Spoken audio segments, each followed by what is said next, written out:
Trajetória já está no ar. A gente segue homenageando os servidores que fazem parte da história do Legislativo. Hoje o nosso convidado é também nosso colega jornalista Fernando Antunes, que atua como repórter fotográfico aqui na casa, né, Fernando? Tudo bem? Seja muito bem-vindo. Bom, Vanessa, é um prazer estar aqui com vocês hoje.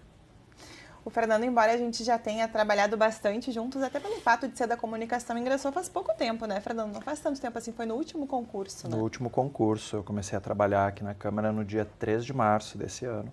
Eu passei no concurso que aconteceu no ano passado e estamos aí desde março, né? Conhecendo, desbravando ainda as coisas, né? Está sendo muito legal até aqui. Como é que foi tua acolhida aqui? Como é que foi tua chegada? Maravilhosa. A Câmara, assim, é um lugar fantástico, né? O pessoal da antiga, assim, diz que eu me deslumbro um pouco, assim, né? Mas é que política é um assunto que sempre me chamou muita atenção, que eu sempre gostei. Eu sou apaixonado pelo jornalismo, pela fotografia, então entrar aqui realmente, assim, foi a realização de um sonho, assim, né? Quando teve o concurso da Câmara, estava acontecendo mais outros 4 concursos para jornalista também. E eu usei esses outros 4 concursos para treinar, para conseguir entrar aqui, né? Então, o meu foco sempre foi entrar aqui na Câmara para ser jornalista, repórter fotográfico, que fotografia também é uma outra paixão, assim. Eu já trabalhei como editor, já trabalhei como repórter de televisão, inclusive. Mas a fotografia, assim, sempre foi o meu xodó. E quando apareceu essa vaga, assim, eu olhei e falei, é minha. E tô aqui. E aqui vocês entraram, pelo menos o que a gente acompanha nessa remessa nova de funcionários que ingressaram, tem bastante projeto de integração. Acredito que já faz parte da CIPA também, se integrou legal ali com o pessoal, sim, né? Sim. A gente está com vários projetos bacanas ali, né? Que agora mudou o nome, não é mais CIPA, agora é CSST, que é Comissão de Saúde e Segurança no Trabalho. E estamos com muitos projetos interessantes, bacanas, né? E acho que 2024, 2025 promete também nessa área. A gente chega com novos olhares, né? Com novas perspectivas, e tem o pessoal mais antigo também que está também compondo essa comissão junto com a gente. Então, acho que vai ser um trabalho super bacana. E é legal a gente já chegar em um lugar, assim, as pessoas estarem dispostas a te ouvir, né? Isso é muito bacana, assim, isso é muito legal. Fernando, e como que foi a tua entrada aqui, né? No sentido de ir para o mundo da foto? Não sei se você já tinha trabalhado com foto política, né? Em registros de parlamentares. Como que foi? Qual que é o teu maior desafio atuando diariamente aqui no plenário? Eu acho que um dos grandes desafios do nosso trabalho como um todo, assim, é conseguir traduzir em imagens o que acontece nas plenárias, né? Porque ao contrário dos outros meios ou das outras linguagens, né, a gente tem só uma imagem congelada para traduzir ou uma série de imagens, né?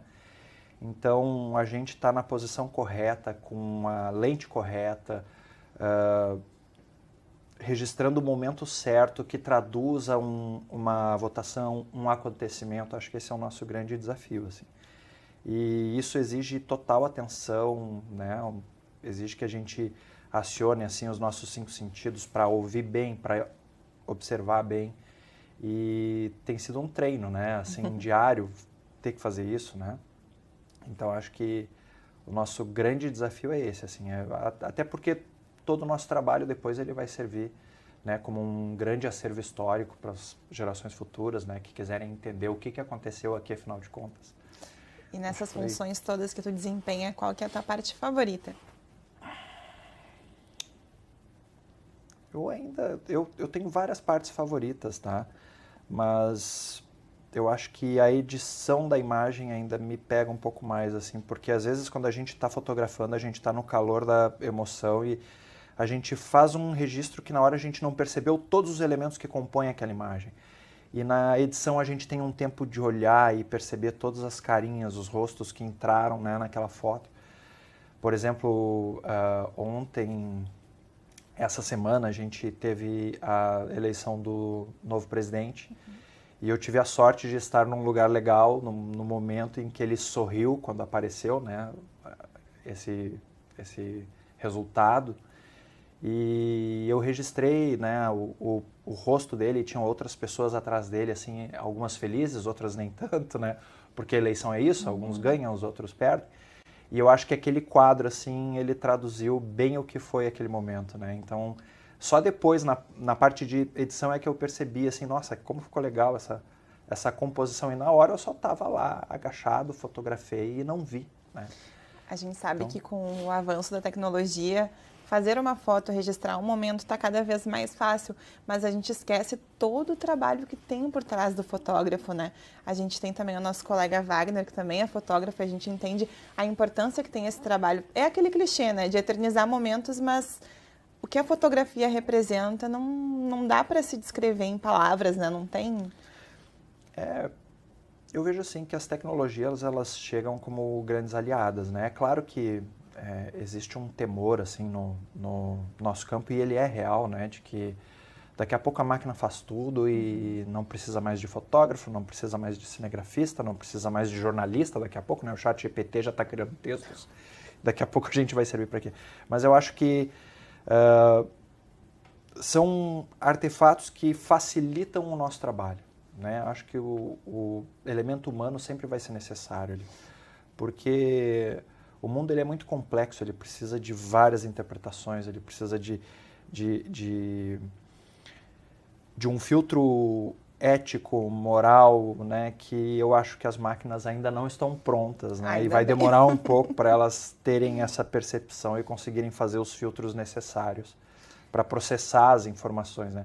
Então, no caso da foto, eu acho que as tecnologias, elas existem, devem ser usadas, a gente precisa entender essas novas tecnologias, precisa se apropriar delas, e eu acho que esse é o nosso grande desafio, assim, né?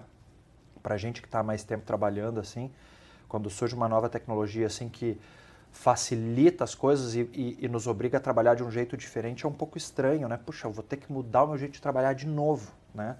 Mas depois que a gente se adapta, assim, nossa, é maravilhoso, a gente consegue...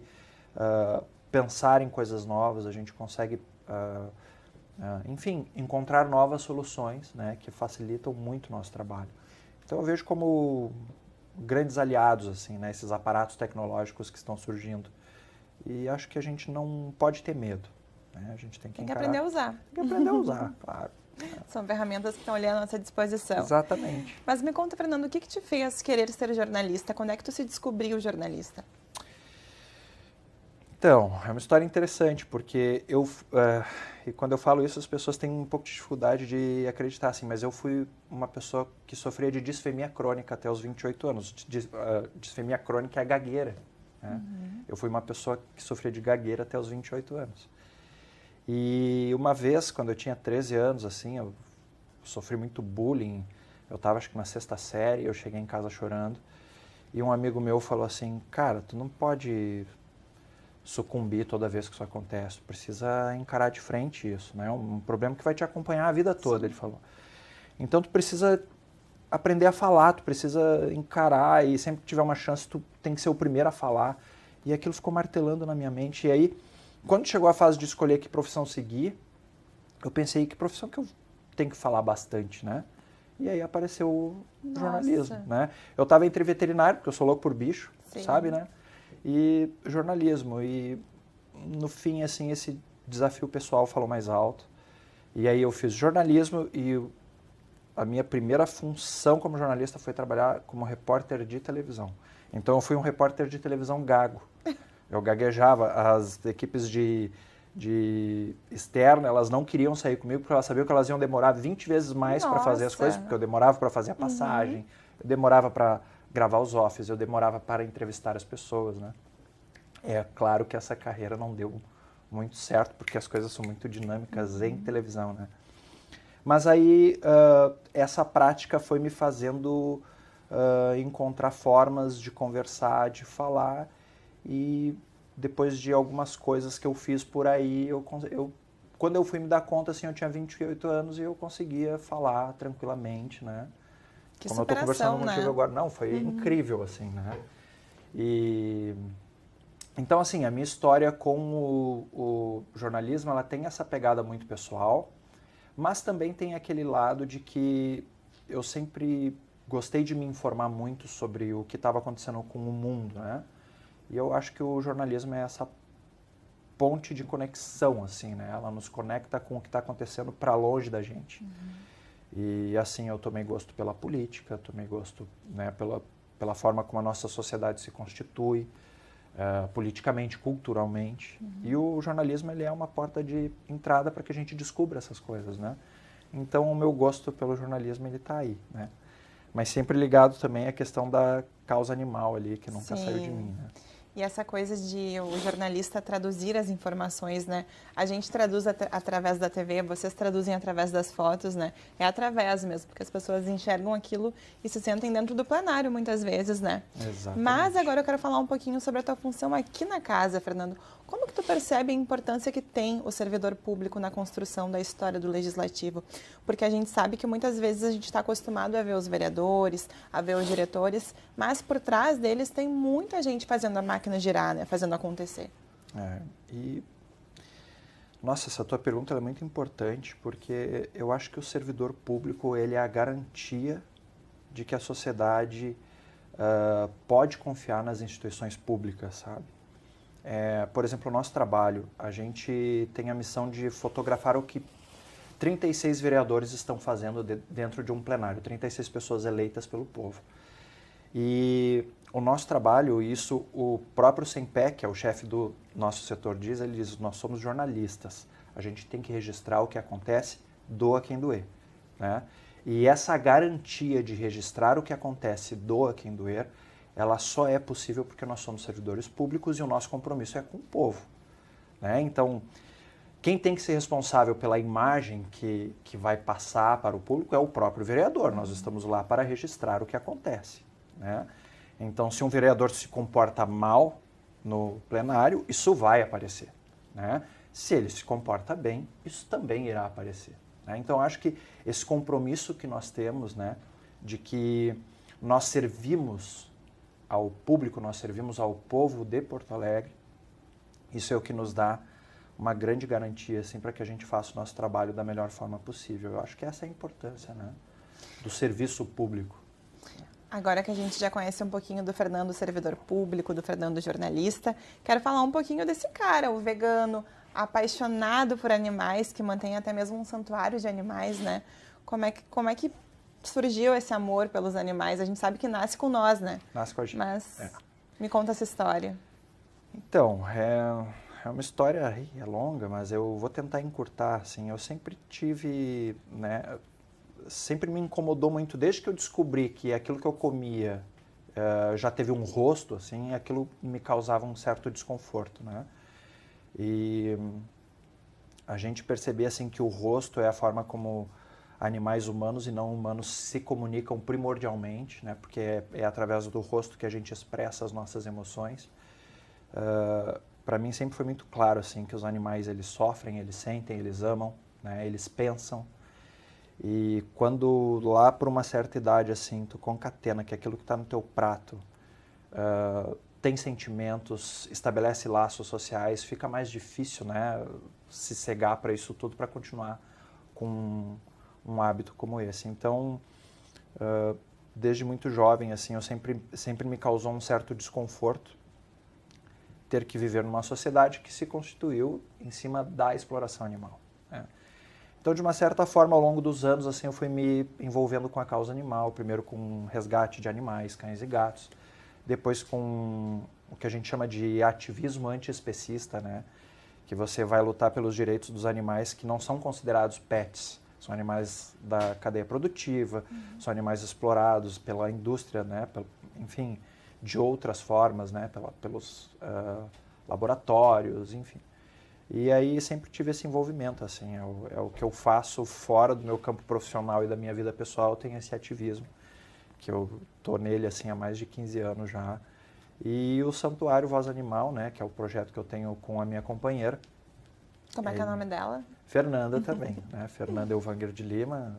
A gente se conheceu por causa dos animais. Que legal. E a gente fundou o projeto juntos. E temos lá mais de 350 animais abrigados, tem cães, gatos, tem galinha, porcos, vacas, ovelha, enfim, cavalos, burrinhas, né? E é um projeto que a gente mantém exclusivamente com dinheiro de doações, né? Então, a gente tem esse trabalho, assim, que é bem difícil, onde a gente tem que cumprir um papel que deveria ser um papel do Estado, né? que está previsto na nossa Constituição, mas que infelizmente não temos política pública ainda suficiente para dar conta de um problema que é gigantesco, né? Que é o abandono e maus tratos dos animais. A gente não entende que isso é uma questão de saúde pública que envolve mesmo a saúde humana, né? Sim. Eu e o Fernando, a gente conversa muito sobre animais porque eu também, se pudesse, manteria um santuário também, né? Mas Sim. por enquanto tenho os meus em casa. Sim. Mas a gente sabe... É um mini santuário. É um mini. A gente sabe a importância que tem essa causa e que muitas vezes ela é desmerecida, porque por tu estar lutando por um animal, tu não está lutando por gente. Então, parece que menosprezam esse sentimento que a gente tem, né? Olha, a minha experiência mostra, né, que quem critica uma pessoa que luta por um animal e cobra, né, rola uma cobrança assim, poxa, ao invés de ajudar esse animal, você poderia ajudar uma criança. Essa pessoa que está falando isso, ela não faz nada, nem por animais e nem por crianças. Né? É mais fácil uma pessoa que ajuda um animal a ajudar uma criança do que uma pessoa que não faz nada. A gente tem que respeitar a causa de cada um, né? Exato, e eu acho que essa hierarquização das coisas, ela não resolve nada, na verdade. Ela só serve como um grande espantalho, assim, para mostrar que esse problema não vai ser resolvido agora ou que esse problema não merece a nossa atenção agora. A gente está falando de, por exemplo, cães e gatos, a gente está falando de 30 milhões de indivíduos em situação de abandono no nosso país. 30 milhões, né, que estão nas ruas, perambulando, transmitindo doença, sofrendo maus tratos, né? Então é prejudicial para a sociedade humana, é prejudicial para eles, é óbvio, né? Então alguma coisa precisa ser feita e não acho que o poder público sozinho tenha solução, tá? Eu acho que existe uma necessidade de toda a nossa comunidade se envolver com isso, né? As pessoas precisam se conscientizar de que um animal da comunidade é responsabilidade dela, por mais que ela não goste de animais, ela tem responsabilidade sobre aquilo também, né? Porque a sociedade se construiu em cima da exploração desses animais. Então ela precisa se envolver, né, de alguma forma. Os bichinhos que estão ali, independente se é gato, cachorro, porco, porque eu sei que tem até um porquinho lá famoso, né? Tem um porquinho famoso. Eles só têm amor para dar pra gente, né? Mesmo aqueles... Recentemente a gente discutiu aqui sobre cães bravios, mas eles estão assim pelo fato de terem sido abandonados, de terem sido maltratados. Tudo é uma reflexão dos nossos cuidados com eles, né? Exatamente. A gente tem grande responsabilidade, na maioria dos casos, de um cão, por exemplo, né, que ele está num comportamento agressivo. Esse comportamento surge a partir das interações que ele teve com os humanos, né?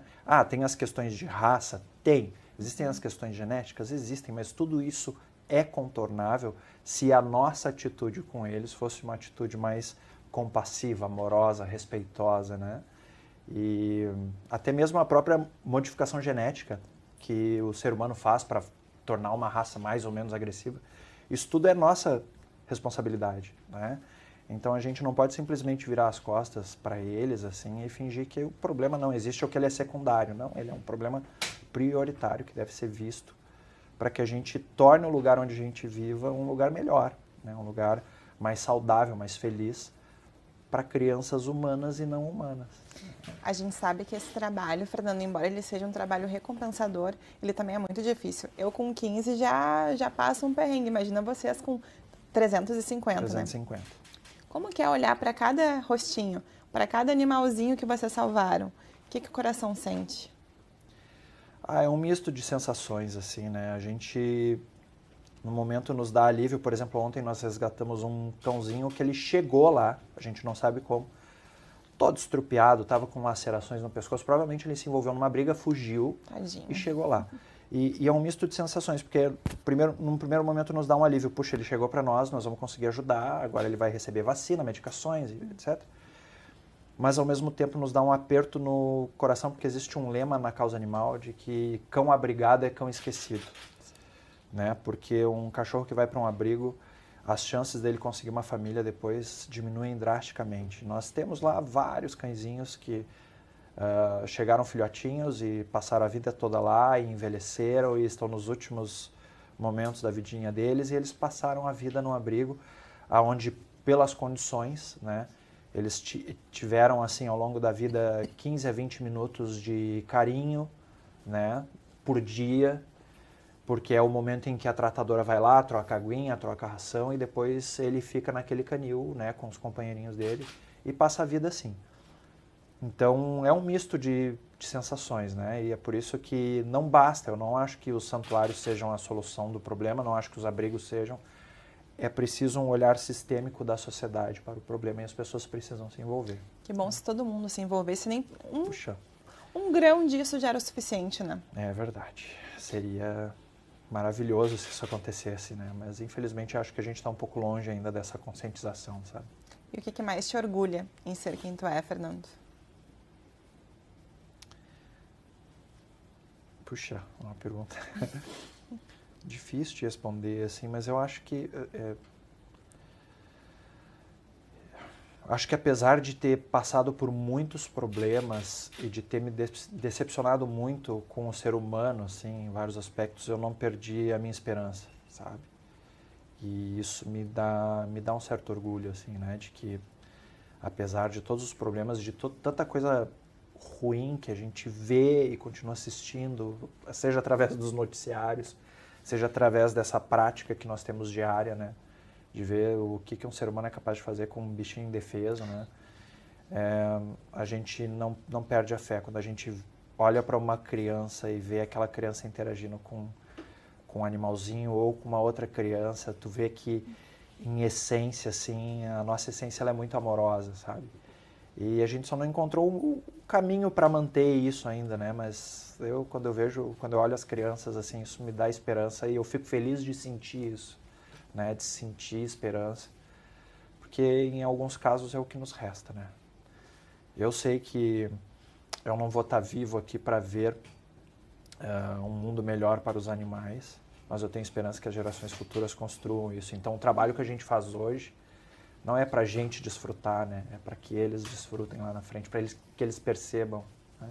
Tá plantando a sementinha, né? Exato. É uma árvore que a gente não vai ver crescer, mas a semente está plantada. E o que é a definição de um dia perfeito na tua vida, assim? Um dia que começa maravilhoso do início ao fim.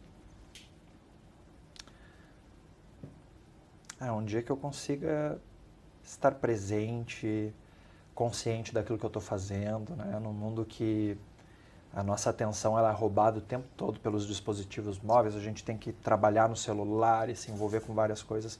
Quando eu consigo estar presente, percebendo que eu estou respirando, que eu estou curtindo a luz do dia, as árvores, os meus bichos na volta.